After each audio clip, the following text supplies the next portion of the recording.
Good evening, everyone, and welcome back to Eerie Hour.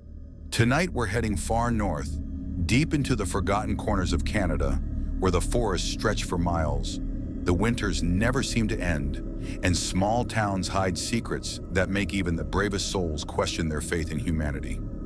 7 stories wait for us in the cold shadows of the Canadian wilderness, each one darker and more unsettling than the last. Each one comes from quiet, hidden places where screams echo for miles, but no one ever comes to help. From the lonely mining towns of Ontario to the fog-covered villages of British Columbia, we'll explore terrifying true stories that show sometimes the most horrifying monsters aren't creatures hiding in the woods. They're the people living right next door. These aren't campfire tales or urban legends whispered by locals. These are real stories from real people whose lives were changed forever by evil that wore a human face. If you're new here, don't forget to subscribe to Eerie Hour for true horror stories that will haunt your nights. Hit the notification bell so you never miss when the darkness calls. Now let's step into the cold shadows of the Canadian wild, where civilization fades and terror begins. My name is Detective Kendrick Walsh, and after 15 years working small-town cases across northern Ontario, I thought nothing could surprise me anymore. I'd handled family fights that turned deadly, bar brawls gone wrong, and countless missing person cases where people simply vanished into the wilderness, never to return.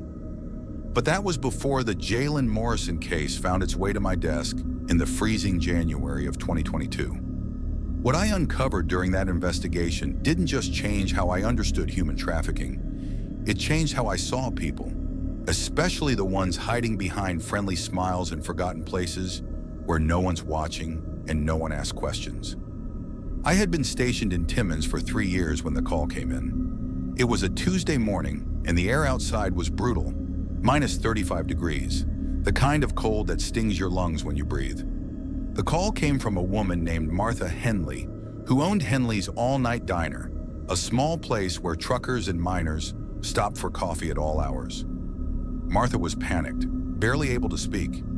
She kept saying that Jalen had never missed a single shift, not once in 2 years. Jalen Morrison was 19, a bright local girl who had just graduated from Gorman High School.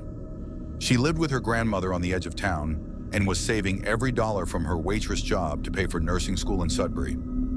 Everyone who knew her said the same thing: responsible, kind, hardworking. She had plans, a future. She was supposed to work the overnight shift that Monday, from 11 at night to 7 in the morning, but she never showed up. When I got to the diner, Martha was pacing behind the counter, her hands trembling as she poured coffee for the handful of customers inside. She had owned that diner for over 20 years and knew everyone's routine by heart. She said Jalen had worked her usual Sunday night shift, acting normal, maybe a little tired, but fine. She clocked out at 7 a.m., said goodbye, and walked out into the cold like always. That was the last time anyone saw her. I drove straight to Jalen's grandmother's house, a small, worn-down bungalow surrounded by snow. The woman, Eleanor Morrison, was 82 and had raised Jalen since she was 7, after her mother died in a car accident. When I knocked, she was sitting wrapped in a blanket, holding a cup of tea with shaky hands. She said Jalen had come home Monday morning after work, eaten breakfast, and gone to bed around 9 a.m., like usual. But when Eleanor woke up that evening, Jalen's bed was empty. Her coat and purse were gone, but everything else was in place. Her phone charger still plugged in, her laptop open with her unfinished nursing school application glowing on the screen. For the next 2 days, I knocked on doors and talked to everyone who might have seen her. But in a small town like Timmins, news travels fast, and no one had seen a thing. It was as if she'd vanished into thin air. On Thursday morning, I decided to check the diner's new security footage. Martha had recently installed cameras after a few break-ins, and they covered the parking lot, front entrance, and dining area. I spent hours reviewing Sunday night and Monday morning. Everything looked normal. Jalen working, cleaning, smiling. But then I reached Monday evening. At 8:47 p.m., more than 12 hours after she had gone home, Jalen appeared again on camera. She walked through the diner doors wearing jeans and a heavy winter coat, looking nervous and glancing over her shoulder. She spoke to Martha for 2 minutes, then turned to leave, but she wasn't alone. A man stood up from one of the corner booths, half hidden in shadow.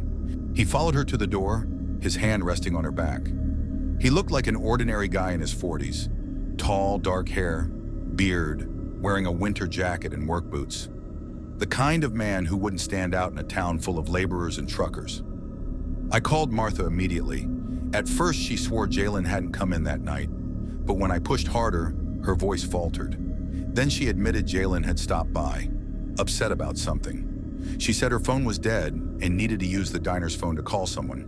After making the call, she thanked Martha and left. Martha claimed she hadn't noticed the man, but I could hear the fear in her voice. She was hiding something. I pulled footage from nearby businesses to see where Jalen and the man went next. The cameras were old and blurry, but I pieced it together. They walked toward a dark pickup truck parked behind a Tim Hortons 2 blocks away. The license plate was impossible to read, and the truck was a common model. Nothing that stood out. The trail went cold. I contacted the Ontario Provincial Police for help, and 2 days later, Detective Sarah Chen from the Human Trafficking Unit arrived. She told me something that chilled me to the core. Northern Ontario was a perfect hunting ground for traffickers. Remote, transient, full of workers with no roots or family. People could disappear without anyone noticing. We questioned Martha again, this time with Detective Chen taking charge. She was calm but firm, warning Martha that withholding information could make her an accomplice, and that she might be in danger too. That's when Martha finally broke. She said the man's name was Rick Dalton. He had been a regular at the diner for 6 months, claiming to work construction across the region. He was charming, generous with tips, and always kind to Jalen. He asked about her dreams and offered to help her find better paying work in Toronto and Montreal. He told her he could connect her to people hiring hostesses at fancy restaurants. Enough money to cover school in no time. On Monday night, Jalen came in upset because she couldn't reach him from her grandmother's phone and wanted to call from the diner. She told Martha she had decided to take the job offer. Martha had a bad feeling but didn't want to interfere. She never saw Jalen again. Once we had Rick Dalton's name, Detective Chen dug deeper. It didn't take long to discover he wasn't Rick Dalton at all. His real name was Richard Dalkowski, a man arrested twice in Manitoba for human trafficking. Both cases were dropped due to lack of evidence. He had ties across Canada and had been communicating with known traffickers in Toronto and Montreal.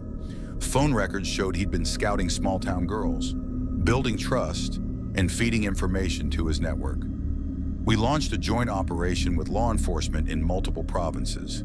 Then a lead from a trucking company in Sudbury blew the case wide open. They had been using transport routes to move victims from northern Ontario to southern cities. A search warrant led us to an abandoned mine 30 kilometers outside Timmins, sealed for years but with old tunnels that could easily hide people underground. 2 weeks after Jalen went missing, we raided the site.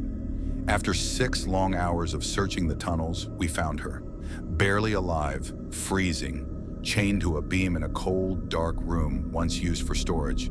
There were signs others had been there before her. Paramedics rushed to save her.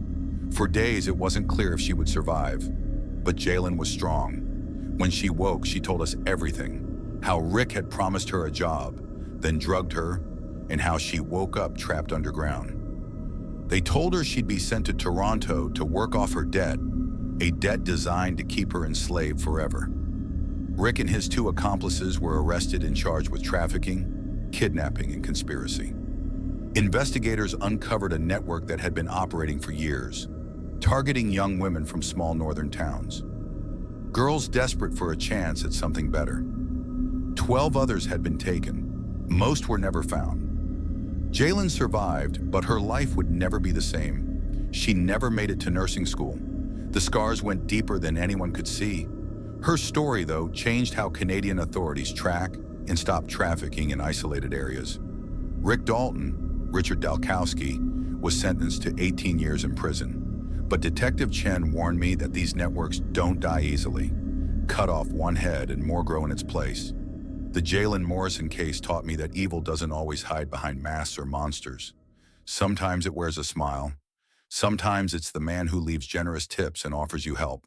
And sometimes it's sitting right beside you, in the places you feel safest, waiting for the perfect moment to strike.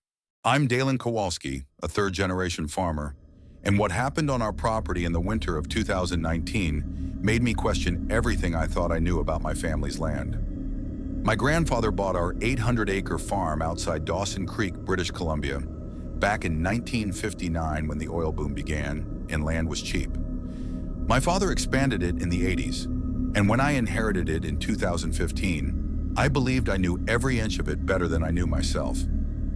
I was wrong. The first sign something was wrong came in late November, right after the first big snowfall.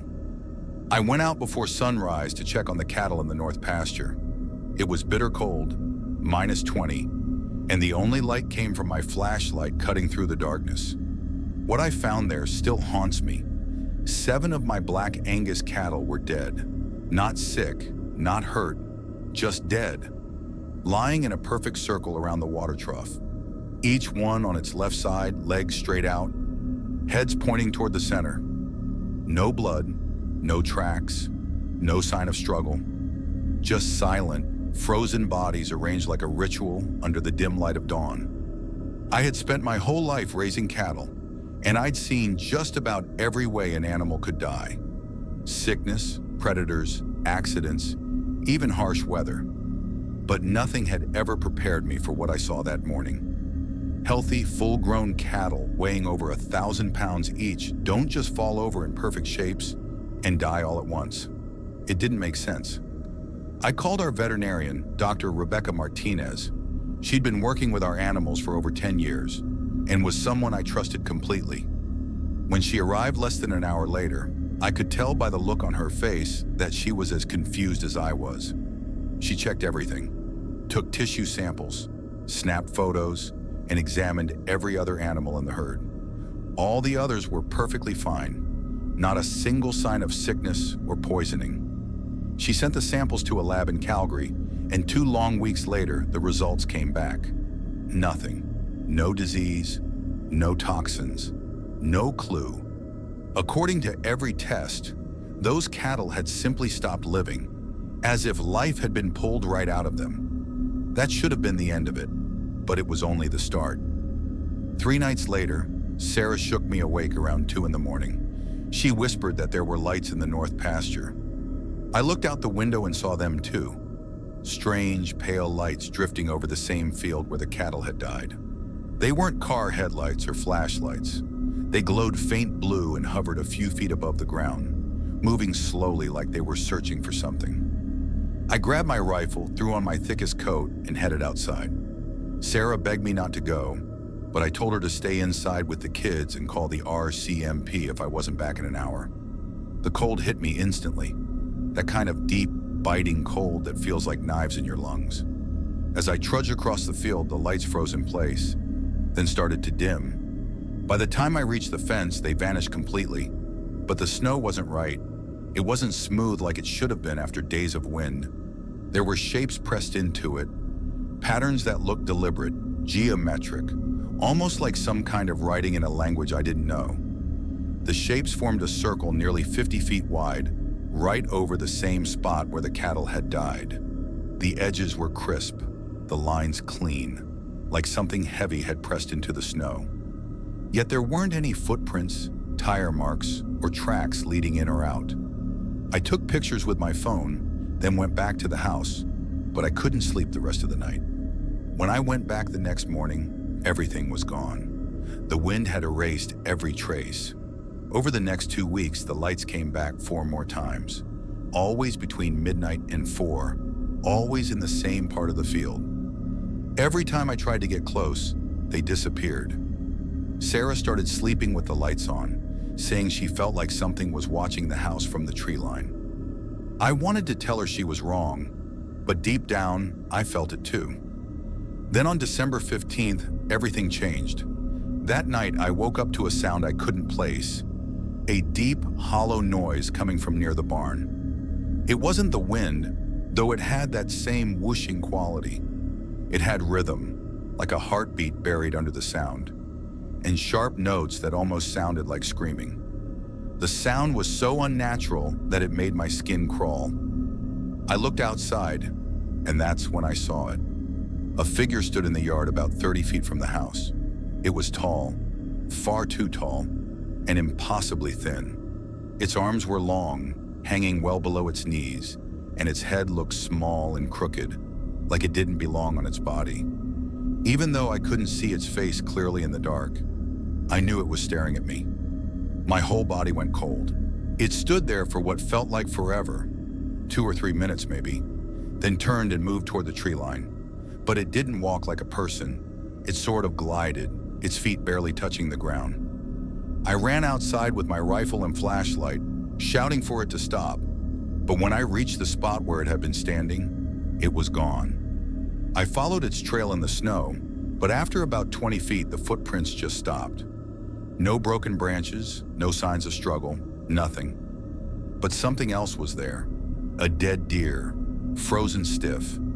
It was lying exactly like my cattle had been, on its side, head pointing toward the house, legs straight out. Only this deer had been there for days, half buried in snow. I knew then that whatever I was dealing with wasn't just some wild animal. The next day I called the RCMP in Dawson Creek. Constable David Thompson came out to take my statement. He was polite, but clearly didn't believe the part about the figure or the lights, until he saw the photos and the deer carcass. He went quiet after that. He said he'd grown up nearby and knew farming well enough to know this wasn't normal. He couldn't explain how 7 healthy cows could die that way. He suggested I talk to Dr. James Whitehorse, an elder from the local Danza First Nation. He said Dr. Whitehorse might know something about the land that others didn't. I was skeptical, but desperation has a way of humbling you. The next day I met with Dr. Whitehorse, and the moment I described what was happening, his face darkened. He said my farm sat on land that was once sacred, a place where, generations ago, tragedy had struck. A group of families had been trapped there one brutal winter. With no food and no way to escape, they'd starved to death. According to Danza beliefs, those who die by starvation can become something else. A Wendigo, a spirit cursed with endless hunger, feeding off life itself and growing stronger with every soul it takes. He said the shapes I'd seen in the snow matched what his ancestors called Wendigo markings, warnings left behind when such spirits walked the land. The tall, thin creature I'd seen fit their descriptions exactly. The deaths of my animals, he said, were a sign the spirit was feeding, and if left unchecked, it would soon crave human life. He offered to perform a cleansing ceremony, though he warned it might not work, and could even make the spirit angry.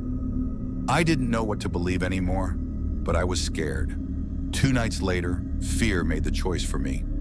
Sarah woke me again, shaking and whispering that someone was walking in the hallway outside the kids' rooms.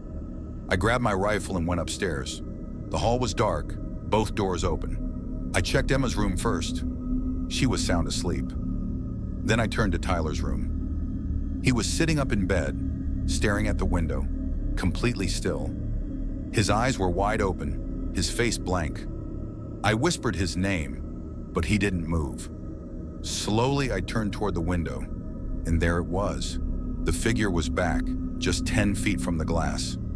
The porch light caught it this time, and I saw everything. Its skin was gray-white, stretched so tight it looked ready to tear. Bones jutted from its arms and shoulders, its face sunken and hollow, eyes glowing that same pale blue as the lights in the field.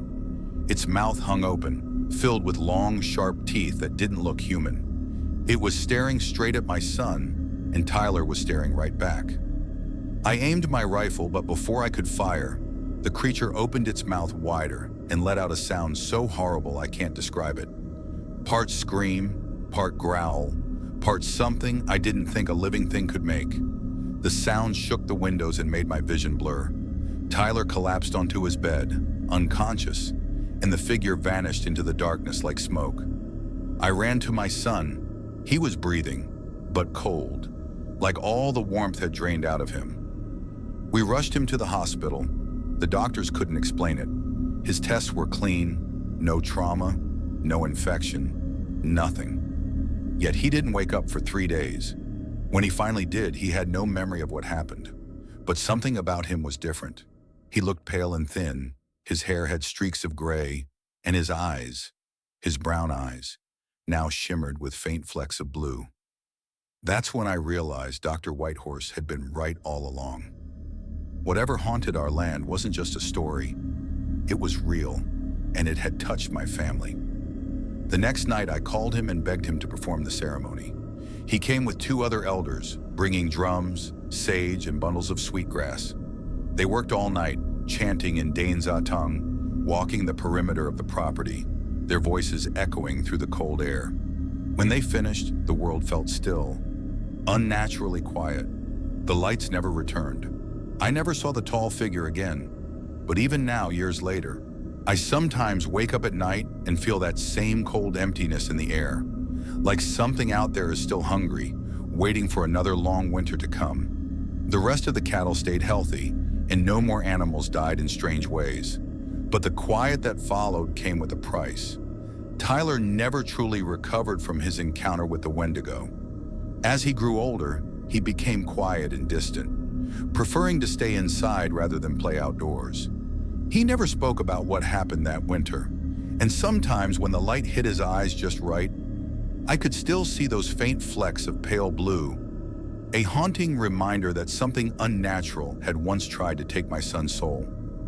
I still work the same land that has been in my family for 3 generations, but I don't see it the same way anymore.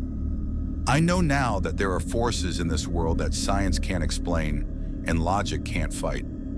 Sometimes the only way to protect the people you love is to accept that there are things beyond understanding and seek help from those who carry ancient wisdom. My name is Indiana Santos, and I'm a professional sound engineer.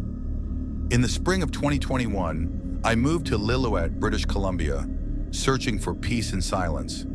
After 15 long years working in the recording studios of Vancouver, mixing albums for bands and creating soundtracks for TV shows, I was exhausted, drained by the noise, the pressure, and the city's chaos. But what I ended up recording in that small mountain town still haunts me to this day. Lillooet lies deep in the Fraser Canyon, about 250 kilometers northeast of Vancouver. It's one of those places where sound doesn't echo. It just disappears into the mountains. The town has barely more than 2,000 people, most of them born and raised there. It was quiet, remote, and exactly what I needed to reset my life and focus on the creative projects I'd been putting off for years. I bought a small house at the edge of town where the homes fade into endless wilderness stretching north toward the Caribou Mountains. The property had a detached garage, which I converted into a personal recording studio. For 3 months, I worked on it non-stop, installing soundproofing, setting up my mixing console, and calibrating my gear to capture perfect, uncolored sound. By August, everything was ready. My plan was to create an ambient music album using the natural sounds of the British Columbia wilderness: wind, water, animals, layered with soft, synthesized tones. I set up high-end field recorders throughout my property in the nearby forest. These devices could run for weeks, recording 24 hours a day on battery power. I placed them near Talon Creek in small clearings and deeper in the woods to capture birds, the rustle of animals and the sound of wind whispering through pine trees.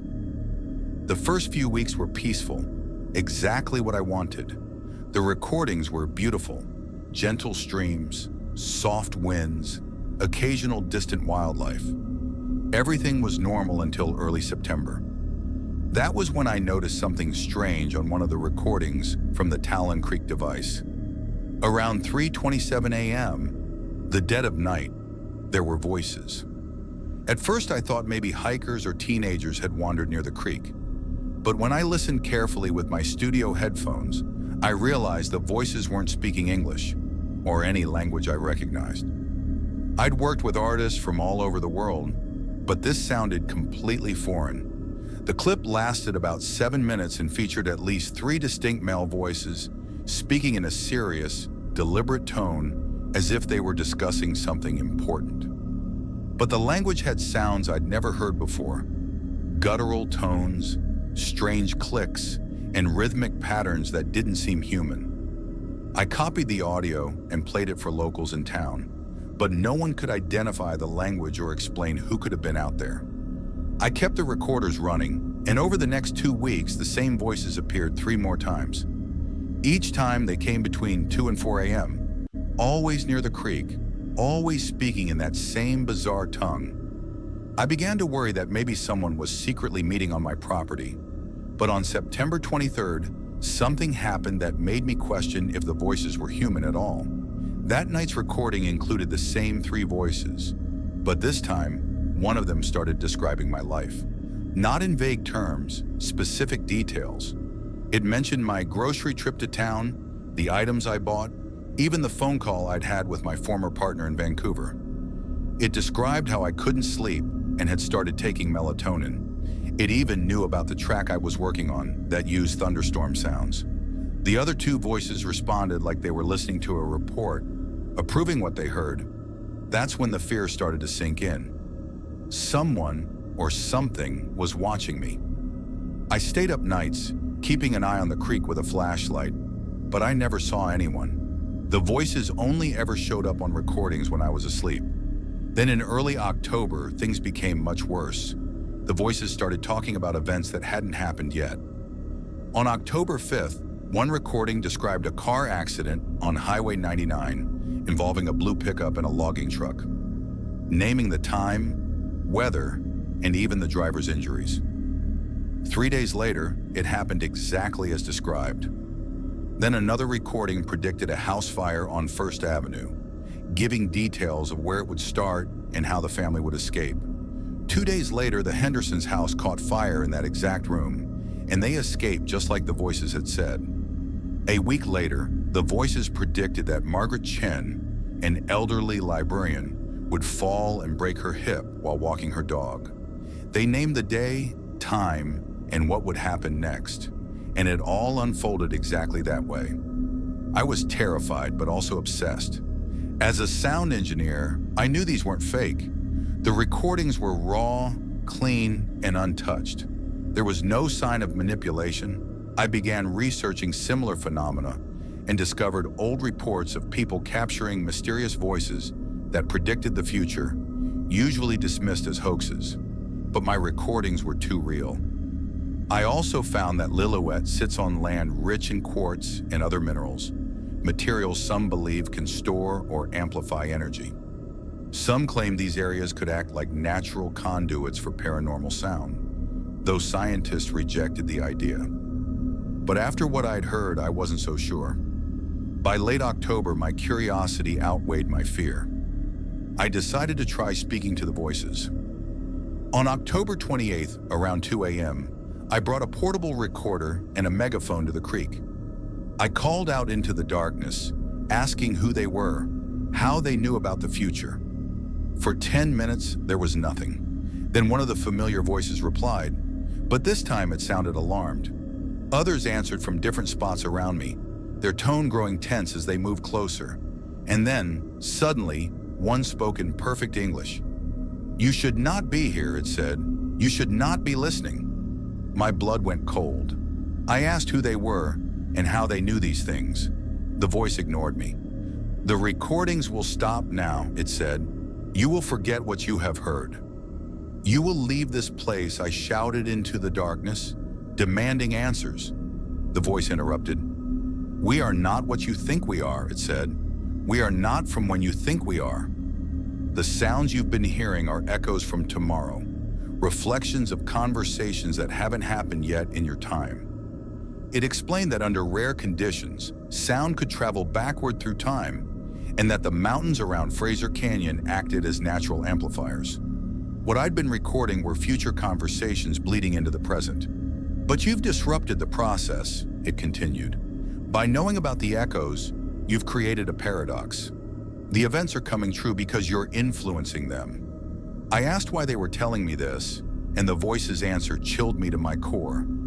"Because if you continue, the paradox will grow worse. People will die who were meant to live. Others will live who were meant to die. The future will unravel."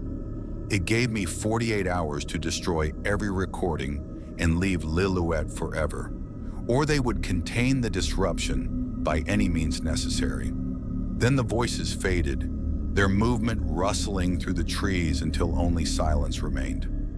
I returned home, shaken, and spent the rest of the night replaying everything I'd captured. And in that moment, I saw it clearly. The voices had been right. The predictions didn't just come true by chance. I had made them happen. When I worried about Margaret's fall, I'd called her and planted fear in her mind. When I drove by the Hendersons' home, my actions may have changed the timing of their tragedy.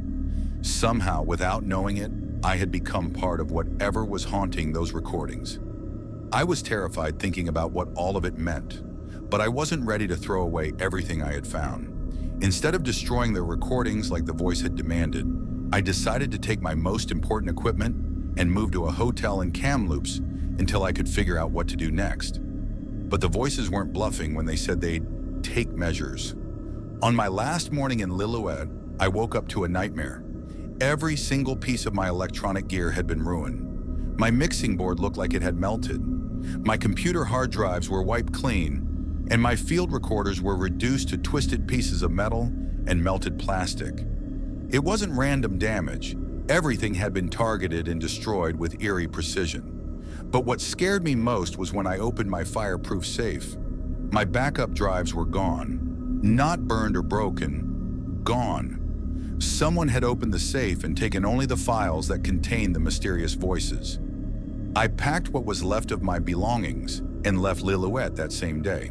I moved back to Vancouver and returned to working in studio sound production, but nothing ever felt the same again. Even now, sometimes when I'm working alone late at night in the studio, I swear I can hear faint echoes of those impossible voices whispering that strange language through my headphones. And sometimes I can't help but wonder, am I still living in the same timeline I once was? Or did my 48 hours in Lillooet twist the future into something unrecognizable? What I learned is something I can never unlearn. There are forces in this universe that move outside our understanding of time, and some knowledge is far too dangerous for people to possess. Hearing tomorrow's conversations today might sound like a miracle, but it's really a curse, one that can break the fragile threads of reality itself. I still dream of Talon Creek and the voices that knew everything, about me, about my past, and about a future that none of us were ever meant to hear. I only pray I'll never again stand in a place where yesterday and tomorrow blur together, like the thin, cold air of those mountains. I am Constable Dion Baptiste, and the murder of 16-year-old John A. Williams exposed the darkest, oldest secrets buried in our quiet northern town. What began as a normal investigation into the death of a high school girl spiraled into a decades-long web of corruption, cover-ups, and buried crimes that had haunted the town of Flin Flon, Manitoba for generations. Flin Flon sits on the border of Manitoba and Saskatchewan, about 600 kilometers north of Winnipeg. It's a mining town that rose from massive copper and zinc discoveries in the 1920s. And for decades, the mine was the town's beating heart. By 2020, though, most of the life had drained away. Only about 5,000 people remained, mostly aging locals who'd lived there forever. I'd been an RCMP constable in Flin Flon for 3 years when we found Janae's body on the morning of March 15th, 2021. A group of teens had been exploring the abandoned Hudson Bay mining complex when they stumbled across her. She was lying inside what used to be an equipment storage building, surrounded by rusting machinery and coils of old wire. She'd been strangled and had clearly fought back, but her body had been placed carefully, almost like her killer wanted her found. Janae was a junior at Hapnot Collegiate, the only high school in town. A quiet, hard-working girl with good grades and no enemies. She lived with her mother, Patricia, in a small house on the south side of town. Her father had left years ago, and Patricia worked double shifts just to make ends meet. Janae helped by working part-time at the local grocery store. The first days of the investigation were routine. I interviewed her teachers, friends, co-workers. Everyone said the same thing. She was polite, smart, and kept to herself. No one could think of anyone who'd want to hurt her. But when I dug deeper, I learned that Janae had been working on a history project that had taken her into dangerous territory. Her teacher, Mrs. Sanderson, told me Janae had chosen to research the history of residential schools in northern Manitoba, specifically the Gordon Indian Residential School, about 30 kilometers south of town. She'd been spending hours in the library going through old archives and government records, trying to uncover the truth about what happened to Indigenous children there. According to Mrs. Sanderson, about 2 weeks before her death, Janae came to her, excited but shaken. She claimed she had found documents proving there had been a cover-up involving the deaths of several children at that school, deaths the government had tried to hide. Mrs. Sanderson had told her to be cautious until she had hard proof, but Janae had been determined to finish her work. She planned to present her findings at the end of March. I went to the library myself and met with the head librarian, Mrs. McKinnon. She remembered Jannie well. The girl had practically lived there since January. Mrs. McKinnon showed me the materials Johnny had been studying. Most were historical papers, but some came from a collection donated by the estate of a government official who died in 2018. Among them were letters and memos between federal officers, local politicians, and administrators at the residential school. Some discussed health concerns for the children. Others contained subtle instructions to minimize public concern. One letter from 1963 caught my eye. It was written by the town's only doctor at the time, Dr. Harold Mason, the grandfather of our current mayor, Robert Mason. In the letter, Dr. Mason warned about an unusually high number of child deaths at the school and requested an investigation, but officials in Ottawa rejected it. The Mason family had been pillars of Flin Flon for generations. Robert Mason had been mayor for more than a decade. When I reached out to him for comment, his secretary claimed he was out of town. That evening, I drove past his house. His car was in the driveway. Lights were on. The next morning, his office said he'd instructed them to refer all questions to the town's legal counsel. The legal office refused to comment without a formal written request. The more they dodged, the clearer it became. Janae had uncovered something that the town's most powerful people didn't want exposed. I returned to the library and asked if Janae had shown special interest in any particular box of documents. Mrs. McKinnon said yes. The collection from Thomas Hartley, a former police chief who had served from 1955 to 1982. When I opened those files, I found police reports documenting investigations into children who had gone missing after fleeing the residential school. Every case had been marked closed, no further action. In the margins, I saw handwritten notes implying federal orders had forced local police to stop investigating. One letter from Chief Hartley to Ottawa mentioned he had evidence suggesting that some children hadn't just died, they'd been killed, but he'd been ordered to report their deaths as accidents or natural causes. The last document was a letter Hartley wrote to his successor in 1979, warning that the truth would come out someday, and when it did, those responsible would face justice. I was now certain Janae had stumbled upon these documents, and that's what had gotten her killed. I went to question Patricia Williams again. She said Janae had been excited about her project but nervous lately. She told her mother that some people were unhappy about her research and that she sometimes felt watched at the library. Then Patricia said something that changed everything. A week before Janae's death, Mayor Mason had shown up at their house asking to speak to Janae privately. Afterward, Janae was shaken and refused to talk about what he'd said. That night, I confronted Mayor Mason at his house. He looked tense, sweaty, and pale. He admitted to speaking with Janae, but claimed he had only wanted to guide her research and prevent her from misinterpreting history. But when I asked him about his grandfather's letter, his face went white. He started stammering, insisting that old documents could be misleading. I knew then he was hiding something, but I had no hard proof until 2 days later. I received an anonymous call from an elderly man telling me to search the basement of the old town hall. The building had been abandoned for years. I got a warrant and went in with a forensics team. What we found there froze my blood. Hidden in the walls were the original police reports, photographs, and a confession letter written by Chief Hartley before his death in 1998. In that letter, he admitted that he'd been forced by officials and politicians to cover up the murders of at least 7 indigenous children who had tried to escape the residential school. The children had been hunted down by local men hired to return them, and some had been beaten to death. Hartley's letter named those involved in the cover-up, including Dr. Harold Mason. It also revealed that the Mason family had known about their ancestors' crimes and had kept them secret for decades. Hartley had hidden the files because he feared for his life, but hoped someone would one day find them.